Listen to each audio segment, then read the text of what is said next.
What's up, guys? We are back with another DC Collectibles Batman vs. TMNT set. We're taking a look at the second of the two in the first wave. So we're taking a look at Robin and Raphael this time around. So these guys come in what is the standard for the line, so a wide double pack format box, similar to the SDCC box in that it has the angle on the front, but this one has a clear window to showcase the figures and all their accessories on the inside.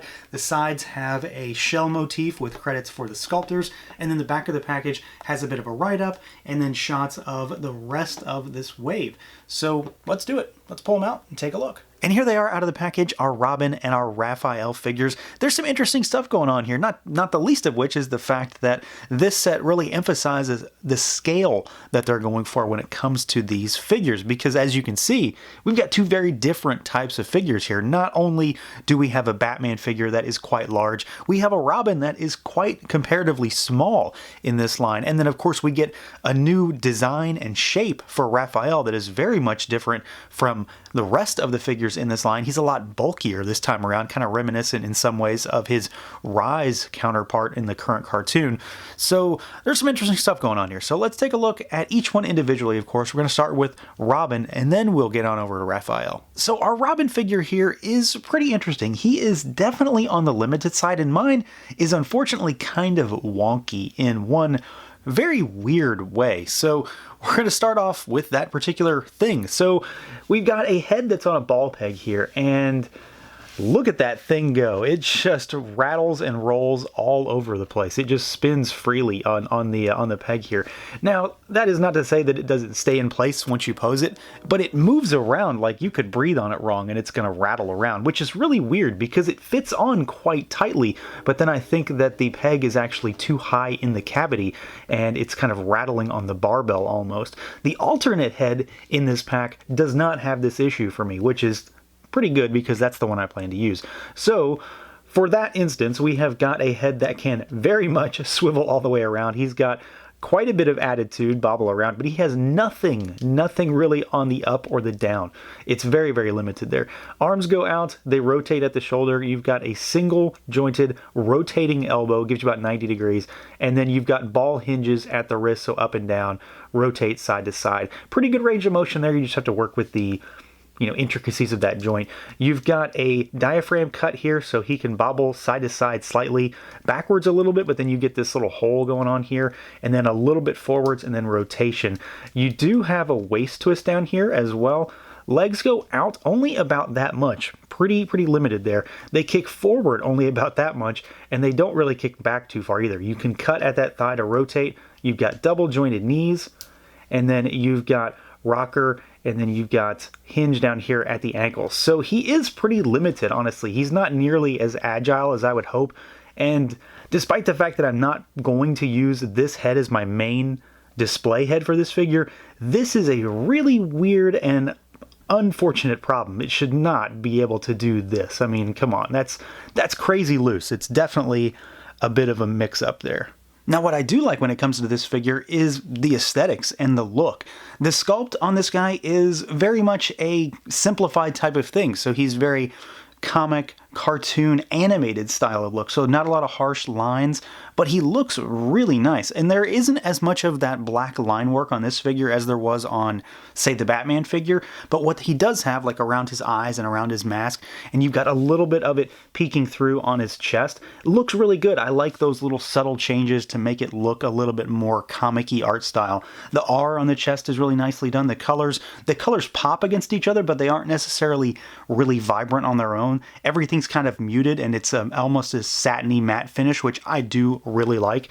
You've got the hood here, which is down on this particular figure, and then you've got the cape. So this piece moves. It doesn't really do a whole lot. It's just a moving piece, and then you've got the cape here, which isn't really flexible. It's just a standard plastic piece. But I do like the overall look here. Again, it's kind of a simplified thing, but it's a nice design. The only real downside to his design as far as this particular version of Robin, this particular instance, is that he is a really small figure. Now, it's a downside in the sense that it's just a small figure. It works well. It's certainly not a negative for the figure in a general sense, but he is really small, so he's definitely on the tiny side in comparison to a lot of the other figures, but they are keeping things in scale. So he's really only about like 4 3/4 inches tall, so he's definitely on the small side, not to mention the fact that he is incredibly thin, so that also kind of hurt in the articulation arena as well. He's got a lot less real estate to hide those joints, but he does look exactly like Robin, so I really can't fault him in any way there. And I think the head sculpt on this little guy is pretty fantastic. Again, it's a little bit more simplistic, a little bit more muted in its tones, very nice matte finish on the skin tone, and I love the pupilless eyes. Again, the little comic-y black lines around the mask and at the eyes look really good here, and the hairstyle is nice too. It's just a solid head sculpt. It might be my favorite aspect of this particular figure, despite the fact that, you know, it spins around like crazy on him. And as far as accessories goes, Robin has a pretty solid spread. He's got just a bunch of stuff, honestly. So you've got the aforementioned extra head sculpt with the hood up, and he's got a little bit more of a stern expression.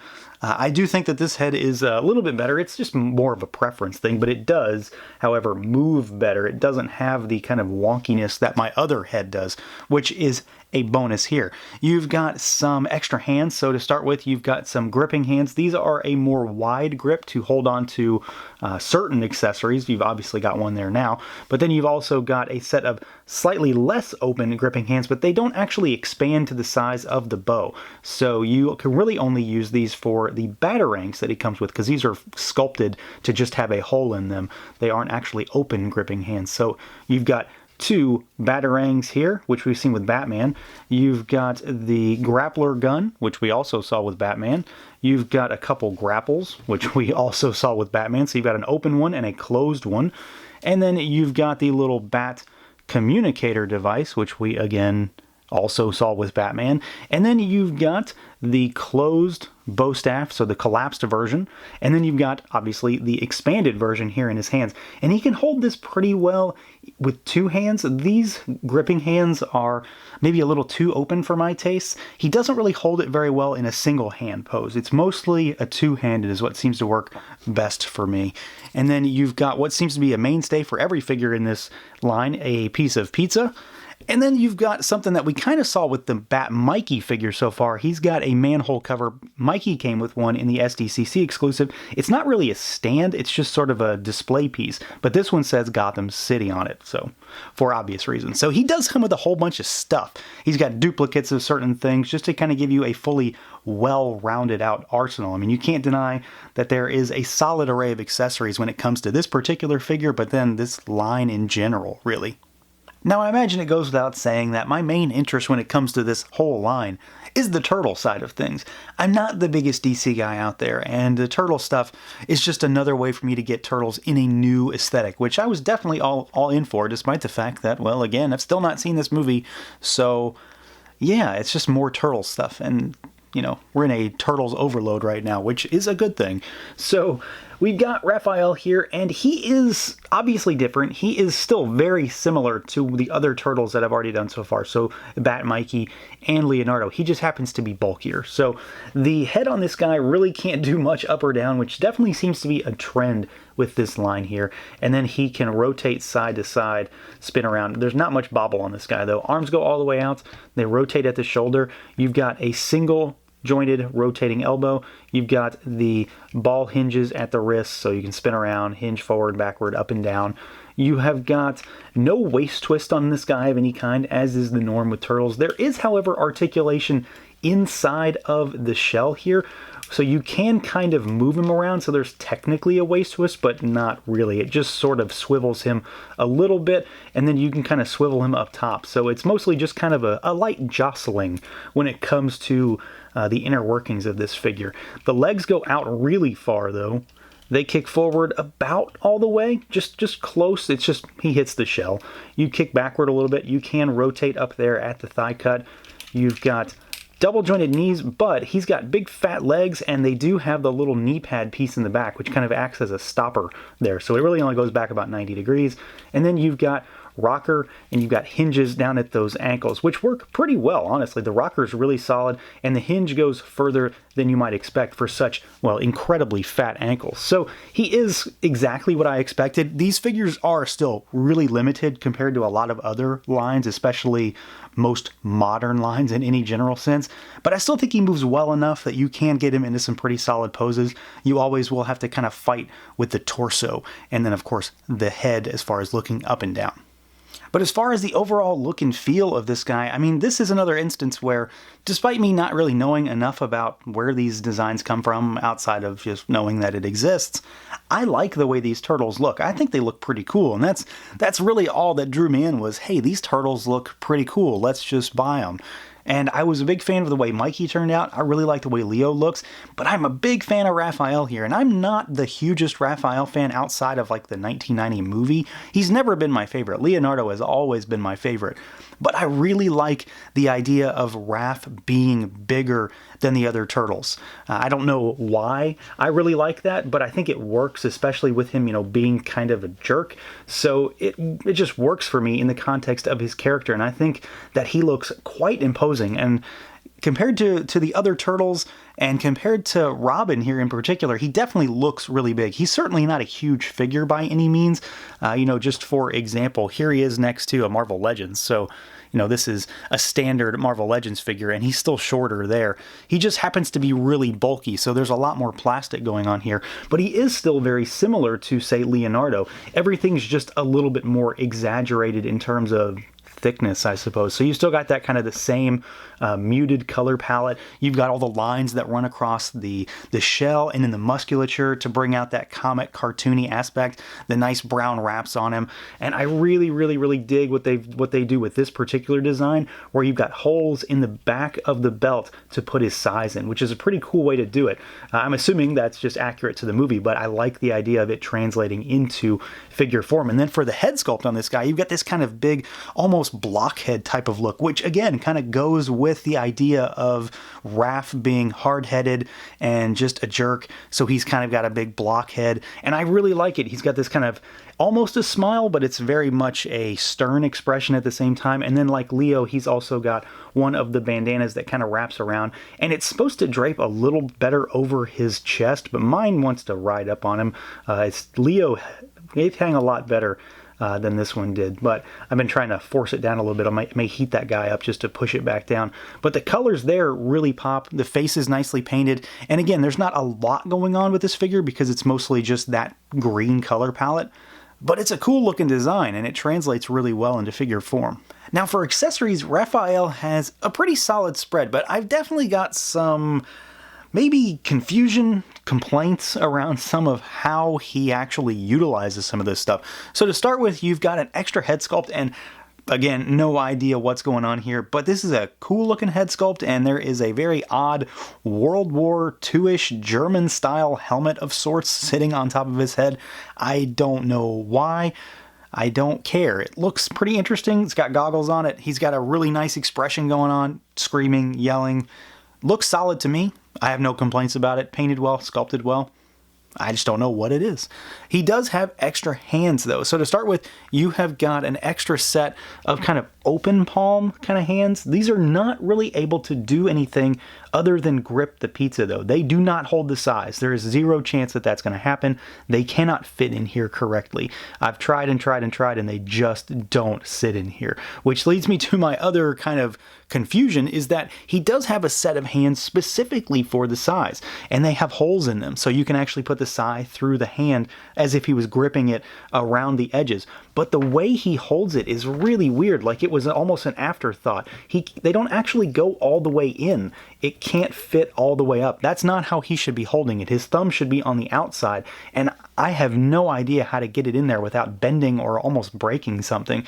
Not to mention the fact that he also can't really hold the size any way other than that. You can force them into this hand to go straight up, but then they aren't actually meant to do that because they aren't exactly gripping hands in that way either.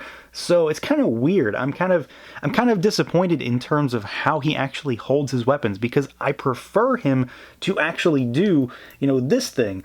but they don't sit in there correctly. That's not how they should sit. So it's kind of a bummer. You can make it work, but that should be one of the easier things as to how the figures hold their weapons. Should be kind of a no-brainer, and I feel like they kind of dropped the ball on that one. I do, however, like I mentioned, really like the fact that you can put the size back here in the belt. They don't sit in all that great, but they actually do work fine in terms of displaying him as a figure. I'm sure there's only so far that they can be pushed in there.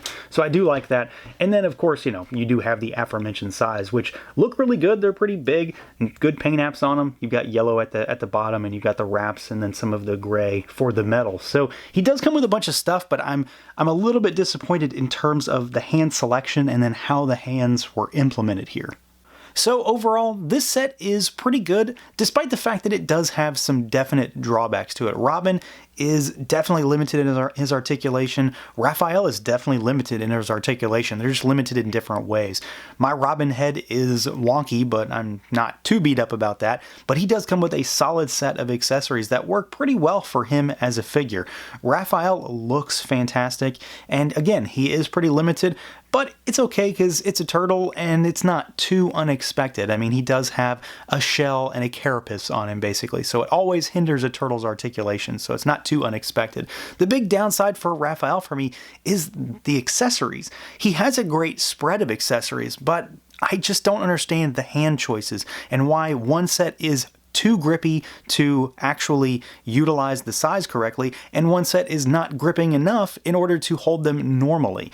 So there's some weird choices there, or maybe I just got some messed up hands. I'm not really sure, but otherwise my figure does not really do well when it comes to holding those weapons, which is a definite bummer for me. So that's going to do it for this look at the DC Collectibles Batman vs. TMNT, Robin and Raphael. Let me know what you guys think. Feel free to like, comment, subscribe, and share, and until next time.